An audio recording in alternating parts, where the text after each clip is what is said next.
ils font des représentations imaginaires, parce qu'ils n'ont pas connu la personne, mais ils font quand même des représentations, mais de ceux qui seraient morts. Et ils s'agenouillent devant une chose qui est morte. Et le Seigneur dit, ne sais-tu pas que tu as là dans tes mains, que tu t'agenouilles devant un morceau de plate? Avec le même morceau de plate, avec le même morceau de bois, eh bien j'aurais pu bâtir un placard. Avec le même morceau de métal, j'aurais pu bâtir, je ne sais pas moi, une porte de WC. Et si la statue tombe par terre, qu'elle devient un détritus, qu'elle devient des miettes, ou qu'elle se casse, ou qu'elle brûle, ben, je ne veux pas m'agenouiller devant un tas de cendres et encore la prier. Il faudrait qu'elle ait une forme pour que je la prie. Une fois qu'il n'y a plus de forme, j'ai perdu mon Dieu. Et non, tu ne peux pas dire que Dieu est un morceau de bois. C'est pour ça que le Seigneur il dit que tu ne dois pas te faire d'idole. Ceux qui font des idoles tournent Dieu à l'éternel.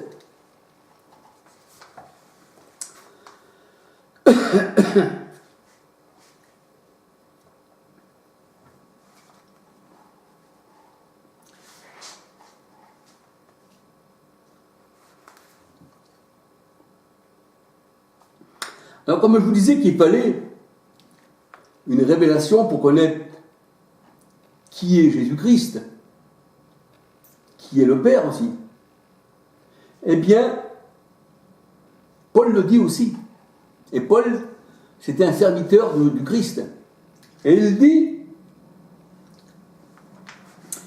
il dit, Paul, Dieu a révélé en moi son Fils pour que je l'annonce parmi les nations.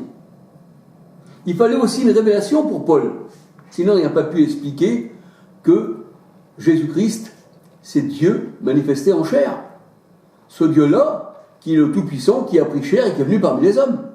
Eh bien, il le dit. Il dit, Dieu a révélé en moi son Fils pour que je l'annonce parmi les nations. Galates, verset 1, 15, 16. Galates, verset 1, 15, 16. Et il dit ce qu'il est, c'est-à-dire apôtre, son ministère d'évangélisation, eh bien il dit qu'il ne l'a pas reçu d'un homme. Voyez-vous, Paul ne dit pas que Jésus est un homme. Il dit, mon évangile, je ne l'ai pas reçu d'un homme, mais de Jésus-Christ.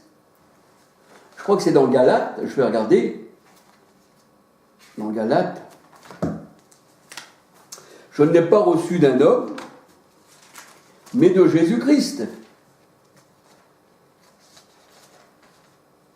Alors voici, Galates 1. Galates 1. Paul apôtre, envoyé non par des humains, c'est-à-dire non par des hommes, ni par l'entremise d'un être humain, mais par Jésus-Christ.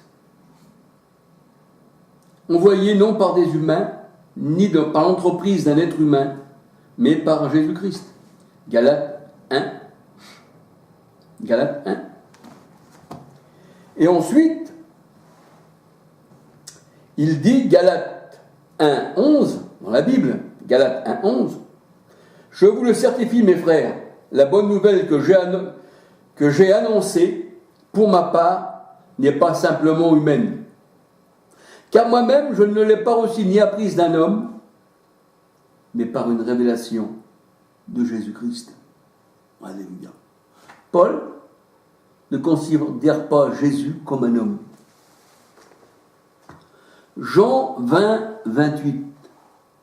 Quand Jésus s'est présenté à Thomas, parce que Thomas c'était une personne qui voulait voir pour croire, Thomas n'avait pas la foi, il voulait voir pour croire. Et il dit, si je ne mets pas mes doigts dans les marques des clous et des pieds de Jésus-Christ, je ne croirai pas. Je veux voir pour croire. Et la parole de Dieu nous dit que Jésus se présenta à Thomas et il dit à Thomas, viens Thomas, mets tes mains, mets tes doigts dans les marques de mes déclous et sur le côté. Et Thomas, vous voyons Jésus-Christ comme ça, percé dans ce corps, qui avait été crucifié sur la croix, et que ce corps vivait malgré qu'il avait encore les blessures de cette mort dans laquelle il était mort pour la croix, il s'exclame, en voyant Jésus-Christ, Jean 20, 28, mon Seigneur et mon Dieu. Parce qu'il n'y a que Dieu qui ressuscite les morts. Il n'y a que Dieu qui peut faire vivre un corps percé. Il n'y a que Dieu qui ressuscite les morts. Et le Seigneur dit, si tu crois en moi, tu es passé de la mort à la vie. Je suis le chemin, la vérité et la vie, disait Jésus. Jean 14, versets 6-7. Jean 14, versets 6-7. Je suis le chemin, la vérité et la vie. Nul ne vient au Père que par moi. Ça veut dire qu'il faut passer par cette chair, par cet homme, par cette chair qui est fils, pour arriver au Père qui est en Christ. Parce que Jésus vivait par le Père. Jean 6, 57. Jean 14, 6 à 10. Nul ne vient au Père que par moi. Je suis le chemin, la vérité et la vie. Seigneur dit, celui qui croit en moi ne mourra jamais. Moi, vous savez, avant j'étais catholique. Ah oui, j'étais catholique longtemps. Mais sans pour autant connaître des choses du catholicisme. Je pensais qu'allumer une bougie, un cierge qu'ils appellent, et de le placer, de l'allumer, c'était quelque chose. Et vous savez, quand vous allez à Lourdes, c'est rempli de statues, c'est rempli d'idoles, c'est rempli d'images. Et même les bougies n'existent pas dans la Bible. Mais moi, on me faisait croire que ça existait chez les catholiques. Et plus que la bougie, le cierge était gros, plus que Dieu m'écoutait. Plus que le cierge était petit, Dieu m'écoutait presque pas. Et si j'en mettais pas, je n'étais pas écouté du tout. Dieu regardait non ma vie, mais Dieu regardait mon portefeuille. Celui qui avait de quoi payer un gros cierge, il était plus béni. Celui qui dormait dehors, il était maudit. Mais ça, c'est pas le Seigneur. Ça, c'est pas l'amour de Dieu qui nous dit dans Jean 3,16 « Car Dieu a tant aimé le monde qu'il a donné son Fils unique. » C'est-à-dire qu'il n'a pas de comparable. C'est pour ça que ce Fils, il est Emmanuel, Dieu avec nous. Il est Dieu parmi nous. L'incomparable. Car Dieu a tant aimé le monde. Jean 3,16. Qu'il a donné son Fils unique, afin que quiconque croit en lui ne périsse point, mais qu'il ait la vie éternelle. Moi, je me souviens, avant, j'ai fait plus de 25 ans de prison. C'est le Seigneur qui m'a mis à part. Un peu comme Paul, quelqu'un qui connaît la vie de Paul, dans Acte 9, qui veut dire tout Acte 9, ou Acte 22, eh bien, on voit que Paul, il était dans une secte, il martyrisait l'église de Dieu, c'est-à-dire tous les chrétiens, il respirait le meurtre, et sur le chemin de Damas, il est arrêté par le Seigneur, voyez-vous. Et le Seigneur dit, Saul, c'est-à-dire, à ce temps-là, Paul ne s'appelait pas Paul, il s'appelait Saul. Pourquoi tu me persécutes? Parce qu'en persécutant un chrétien, on persécute le Christ, parce qu'on fait partie de son corps, voyez-vous. On fait partie de lui parce que la Bible dit que Dieu vit en nous. Galates 2:20, ce n'est plus moi qui vis, c'est Christ qui vit en moi.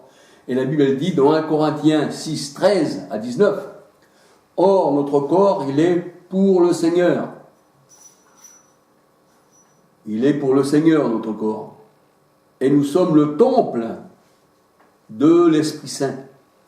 Parce que l'Esprit Saint, qui est le Père de Jésus-Christ, Matthieu 1, 18, 20, eh bien, l'Esprit Saint, c'est Christ. Et oui. Parce que la parole de Dieu nous dit, Romains 8, 9, celui qui n'a pas l'Esprit du Christ ne lui appartient pas. Ça veut dire que le Saint-Esprit, c'est l'Esprit du Christ. Ça veut dire que celui qui a formé le corps du Christ est rentré dans le Christ et y a habité. Parce que Jésus chassait les esprits impurs par le Saint-Esprit. Matthieu 12, 28. Et la parole de Dieu nous dit, dans Acte 1, verset 2, Jésus donne ses ordres par l'Esprit Saint.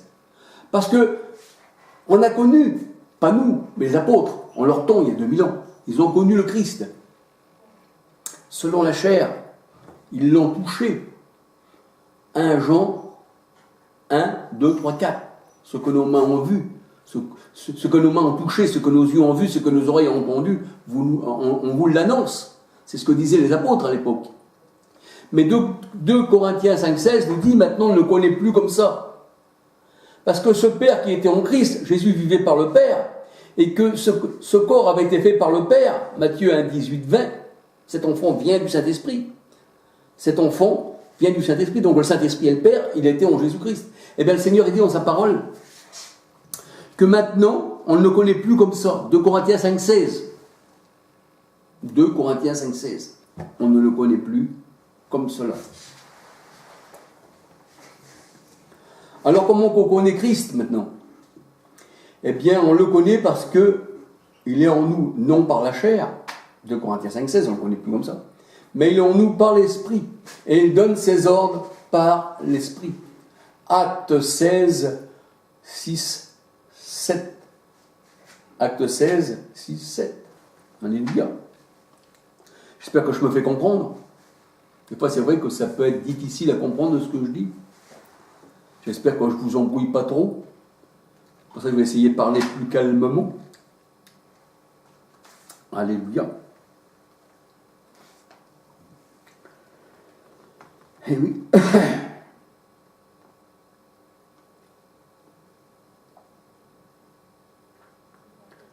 Alors, quand Jésus parlait, il ne disait pas qu'il parlait par lui-même. Et quand Jésus parle, qu'il ne parlait pas par lui-même, ça veut dire qu'il ne fallait pas le prendre comme un homme normal. Il ne fallait pas regarder la chair, il ne fallait pas regarder son apparence. Mais il dit, je ne parle pas de moi-même, mais c'est le Père qui est en moi, qui parle en moi. C'est lui. Jésus était rempli du Saint-Esprit et Jésus était conçu du Saint-Esprit. Cet enfant vient du Saint-Esprit. Et Jésus disait, le Père est en moi. Jean 14, 10. Et là, on voit que, dans la parole de Dieu, Jésus dit, eh bien, les paroles que je vous dis ne viennent pas de moi, d'un homme, mais ça vient du Père. Jean 12, 49. Jean 12, 49. Et les paroles de Jésus sont spirituelles. Et c'est la parole qui compte. La parole qui est en Jésus. La parole faite chair, Jean 1, 14. Et la parole était Dieu. C'est la parole qui est en Jésus qui compte. Jésus le dit lui-même. Jean 6, 62, 63. Jean 6, 62, 63. La chair ne sert de rien. C'est l'esprit qui vivifie. C'est-à-dire qui donne la vie. C'est pour ça que Jésus a été conçu du Saint-Esprit. C'est l'Esprit qui donne la vie. Et Job 33, 4 nous dit dans l'Ancien Testament, dans la Bible, l'Esprit de Dieu m'a créé. Parce que l'Esprit, c'est Dieu. Parce que l'Esprit, c'est le Père. Parce que le Père est Esprit. Et la Bible a dit, il n'y a qu'un seul Esprit. Et Jésus dit, eh bien, les paroles que je vous dis sont Esprit et vie. La chair ne sert de rien. Même si vous voyez ma chair, ça sert de rien. C'est celui qui est en moi qui compte. C'est pas ma chair qui parle, c'est le Père qui parle en moi. Voyez-vous? C'est ce que dit le Seigneur. Jean 12, 49. Et Jean 6, versets 62, 63.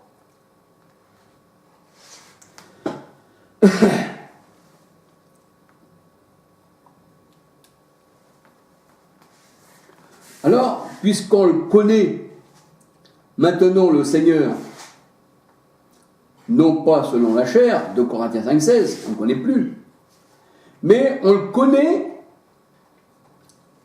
comme je vous ai dit, par l'Esprit. Et si on lit Apocalypse, le dernier livre de la Bible, qui veut dire révélation, Apocalypse 2, versets 7, 8, 11, 15, 17, 18, 18. Je répète, Apocalypse 2, versets 7, 8, 11, 15, 17, 18. Eh bien, la parole de Dieu nous dit, voici ce que l'Esprit dit aux églises. Et au verset 18, il est dit, voici ce que dit le Fils de Dieu. L'Esprit, Fils de Dieu, c'est pareil. Père, c'est pareil. Père, Fils, Saint-Esprit, un seul Dieu. Colossiens 2, 9, 10 nous dit dans la Bible, Colossiens 2, 9, 10 nous dit, dans la parole de Dieu, en Christ, nous avons toute la plénitude de la divinité.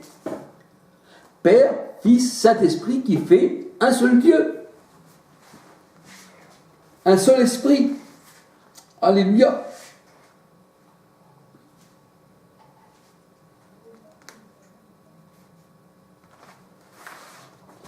Et Fils de Dieu, eh bien, les Juifs avaient bien compris, en leur temps, que Fils de Dieu voulait dire Dieu lui-même. D'ailleurs, ils le disent à Christ. Et même le Seigneur dit, mais pourquoi voulez-vous me faire tant de mal? Pourquoi voulez-vous, eh bien, essayer de m'assassiner? Parce que j'ai fait une bonne œuvre. Alors les Juifs disent non, c'est pas parce que tu as fait une bonne œuvre, parce que tu t'es dit Fils de Dieu, tu t'es fait Dieu toi-même. Voyez-vous, même les Juifs en ce temps-là comprenaient que Fils de Dieu, unique, je dis bien, eh bien ça voulait dire Dieu lui-même. Jean 10, versets 30 à 38. Jean 10, versets 30 à 38. Jean 10, versets 30 à 38.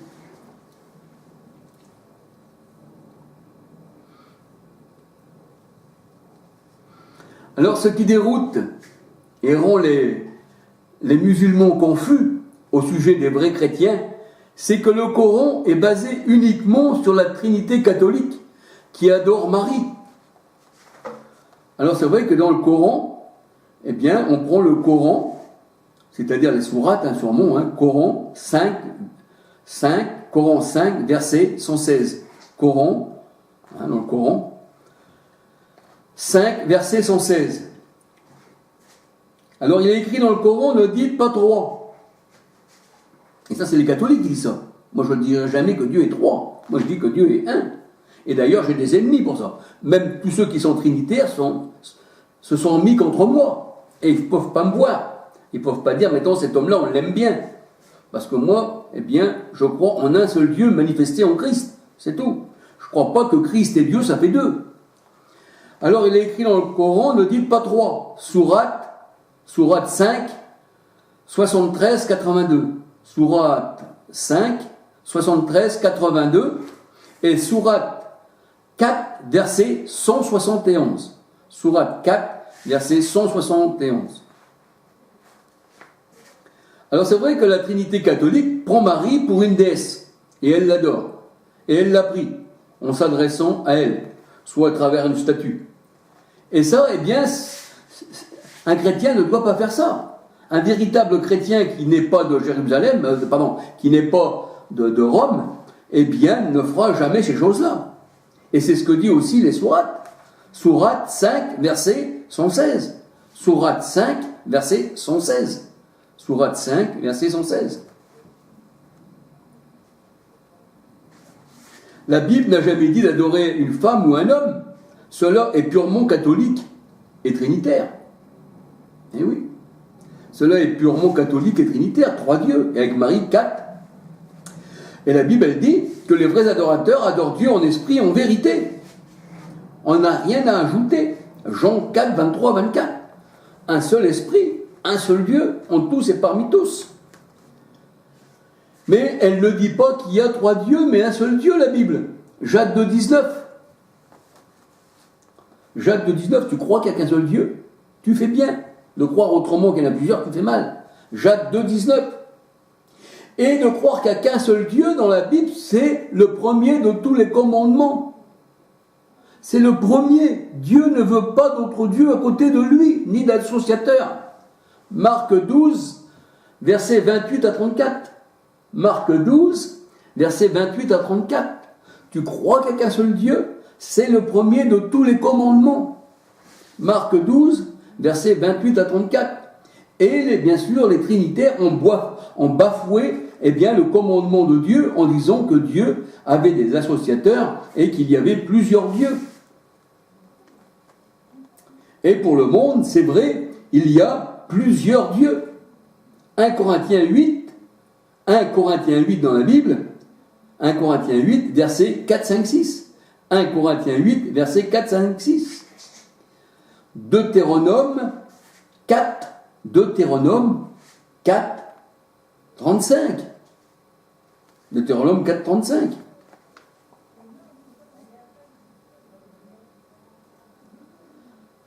La Bible dit que Dieu est esprit et qu'il est partout à la fois. Il était en Christ, mais pas seulement en Christ. Il était partout. C'est pour ça que, quand on regarde dans la parole de Dieu, dans Josué 2:11, nous dit que Dieu est partout à la fois. Dans la parole de Dieu, dans l'Ancien Testament, dans la Bible, Josué 2:11, Dieu est partout à la fois. Josué 2:11. Deutéronome 4, versets 35 à 39. Deutéronome 4, versets 35 à 39 dans la Bible. Les cieux des cieux ne peuvent le contenir. 1 Roi 8, verset 27. 1 Roi 8, verset 27. Et la parole de Dieu nous dit, à côté de Dieu, il n'y a pas d'autre Dieu. Donc Dieu ne s'associe pas avec quelqu'un. À côté de Dieu, il n'y a pas d'autre Dieu. Mais ce n'est pas moi qui le dis, c'est la Bible qui le dit. Deutéronome 32, verset 39. Deutéronome 32, verset 39. Et il dit, le Dieu Tout-Puissant dit dans la Bible, il n'y a pas d'autre Dieu que moi, et je n'en connais pas d'autre. Je n'en connais pas d'autre. Et je n'ai pas formé d'autre Dieu. Ça veut dire que si Jésus est venu, il n'a pas été formé comme un Dieu à part de Dieu. Mais ça veut dire que c'est l'Éternel